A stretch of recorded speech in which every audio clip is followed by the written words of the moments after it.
What's going on, guys? James Blonde here, and in this video I wanted to introduce Matt, aka Trilliant, as a new content creator for MMOHuts YouTube. So some of you guys might have seen him on freemmostation.com, and I recently wanted to bring Matt on board to help me get you guys more content, quality content on a more frequent basis. So with Matt and a little bit of Baker Man Brad here and there, like you saw with the Steam video, hopefully we can bring you guys more first looks, and at the same time it'll give us the opportunity to explore new types of content. So as always, thanks for watching, guys. Enjoy Matt's first look at Victory Command. Give him a warm welcome, and we'll see you out there, gamers.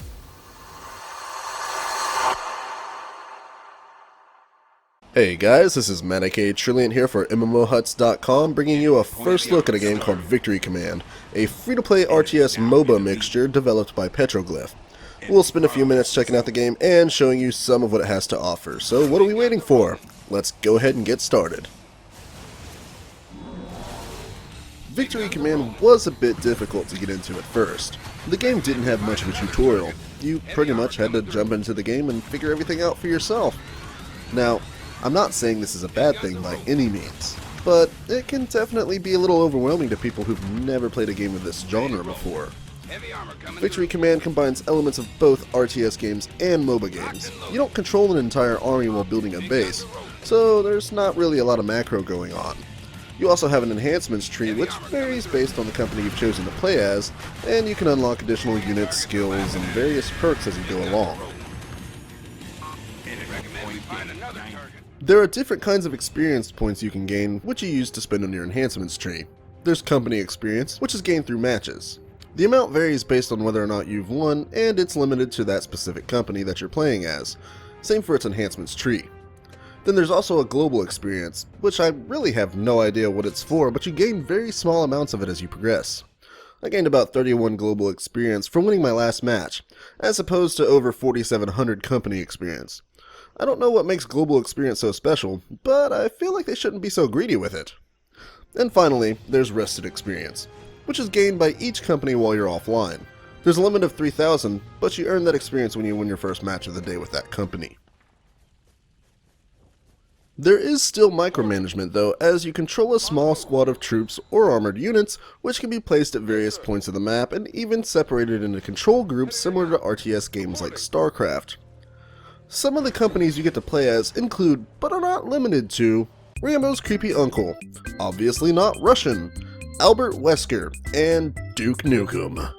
Companies are like your own little parties of soldiers that fight for you in tiny little battles on your computer screen. Absolutely adorable.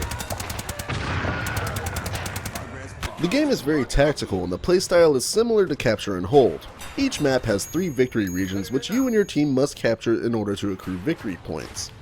You must defend these points and keep holding them until the end of the match, since the team with the most victory points is declared the winner. There are various ways to defend these points as well. A lot of strategic elements are placed throughout the maps, like brush and infantry-only pathways for troops, high grounds for armor units, etc, etc. There's a lot of different ways to give yourself an advantage on the map, so strategy is definitely key. If you're like me though, you probably ran in there with no strategy and died quite often, eventually causing your team to lose the match and hate you for eternity. If you feel like you're overwhelmed during a match, there's even a way to teleport your squad back to base using your dropship. Nothing says holy crap like a large beam of light coming out of the sky to abduct you from the rest of your team. According to the icon though, it's supposed to be a transport helicopter. I don't really see the resemblance. You also have skills and drones that enhance your squad during gameplay. Depending on the squad or company you're playing as, skills vary from stronger attacks to buffs for you or your team. Similarly, drones do the same thing, except you get to choose which drone you're using.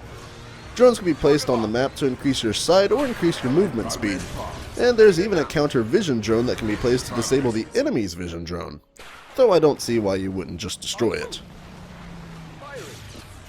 Combat in this game works in rock, paper, scissors fashion. Put simply, light tanks beat machine units, jeeps beat rocket units, and troopers beat light tanks. You can tell whether or not your squad is suited to fighting specific units by the icons in the top right corner, where the enemy team is displayed. You'll see a gun and shield icon located underneath the little display pictures for the enemies. If your icons are green, you're good to go. If they're red, you might want to avoid them altogether. Yellow can go really either way. It's kind of a midpoint. It's best to plan ahead what you want to play as, and don't pick the tanks just because you think you can go in and face roll the whole field. I made that mistake and died pretty early on because of it. There's also a feature known as directional armor. Your armored units take more damage from the sides and rear than they would if they were attacked head on. Overall, Victory Command feels really polished for a game in alpha phase, and it ran pretty smoothly. I'm not too fond of the interface, but the gameplay really makes up for it. The cartoonish graphics might be a bit off-putting to some who are more interested in realistic visuals when it comes to their war games, but to that I say give it a shot anyways. You might come to like it, who knows. Of course, without a tutorial I feel the game is a bit lacking, but it wasn't a terrible experience. I hope you enjoyed the video. If you want to check out the game, there's a link in the description. Feel free to give us a like and subscribe while you're at it. I'll see you guys in the next video.